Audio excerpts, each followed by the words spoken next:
Later in the Quran, when Allah has to justify violently subjugating Jews and Christians, he declares that Jews and Christians are, in fact, mushriks. It's interesting how Allah's eternal word, the Quran, changed depending on how Muhammad was feeling. Faster than you could say mental hospitals, disabled dead kids, ain't hammers. David Wood will keep bringing up already refuted bullshit arguments against the Quran and Islam. Here he's talking about the Quran, chapter 9, verse 28 to 33. Now the problem with David Wood is he always takes things out of he always takes Quranic verses out of their historical context, and to a lesser extent, biblical verses. But we're not talking about the Bible, we're talking about the Quran. And David Wood doesn't understand the historical context of the Quran, chapter 9, verse 28 to 33. The historical context is found in Tafsir al-Tabari on the Quran, chapter 9, verse 29. He also commits the fallacy of circumstantial ad hominem. Towards the end of the video, he says, well, the Quran changes. Well, the Quran reflects what moment it's feeling at the moment. That's a fallacy. He commits the fallacy of circumstantial ad hominem. The fallacy of circumstantial ad hominem is like saying, this car salesman has motive to sell me this car, therefore I can't trust him. So it's a fallacy that David Wood is committing when he criticizes, these so-called self-serving verses of the Quran to the Prophet Muhammad. But regardless, we're not here to talk about David Wood's failure to understand logic and reasoning. We're just here to refute his claim about the Quran. So here we go.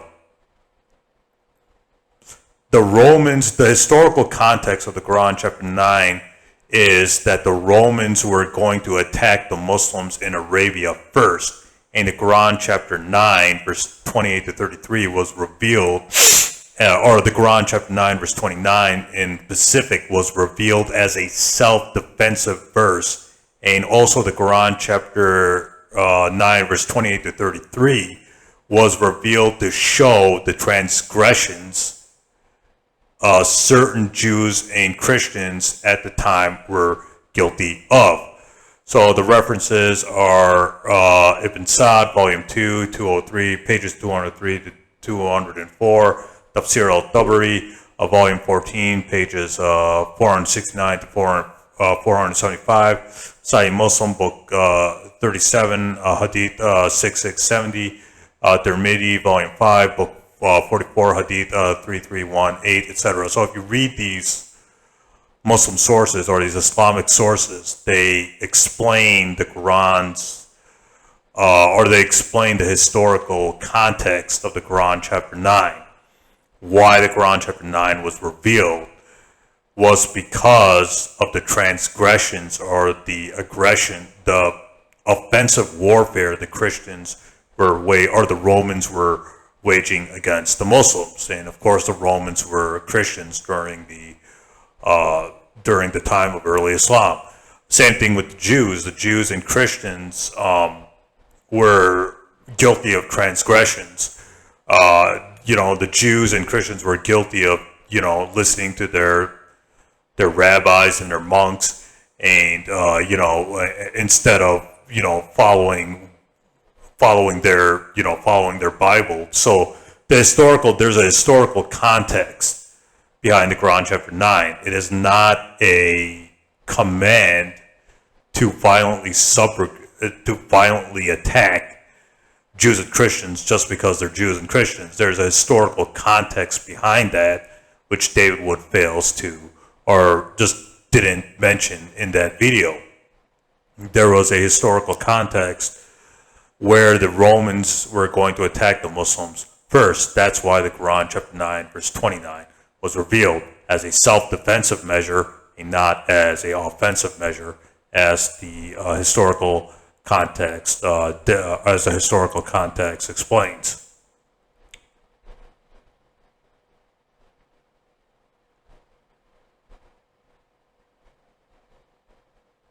The Quran says, follow the Prophet Muhammad's example in the Quran chapter 3, verse 164, and the Quran chapter 16, verse 44. let's see how the Prophet Muhammad behaved towards disbelievers, disbelieving Jews and Christians, or if he violently subjugated them, as David Wood claims.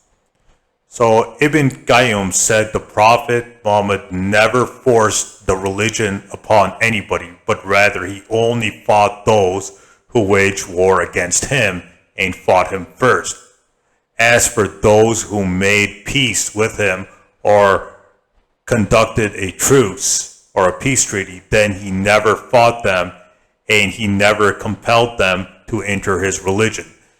As his Lord the Almighty had commanded him, there is no compulsion in religion, for right guidance is distinct from error. Quran chapter 2, verse 256. The negation in the verse carries the meaning of provision, namely, you may not force your religion on anybody. This is Ibn Qayyim in his book, Hidayat al-Hayara, page 237. So notice what Ibn Qayyim is saying. He's saying that the Prophet Muhammad, after reading the biographies and the hadith and all that, the biography of the Prophet Muhammad, etc., the Prophet Muhammad never forced the religion upon anybody, but rather he fought those who waged war against him and fought him first. So the whole point of jihad, or the whole point of the Quran chapter 9 verse 29, etc., is a self-defensive measure, and it's not an offensive measure.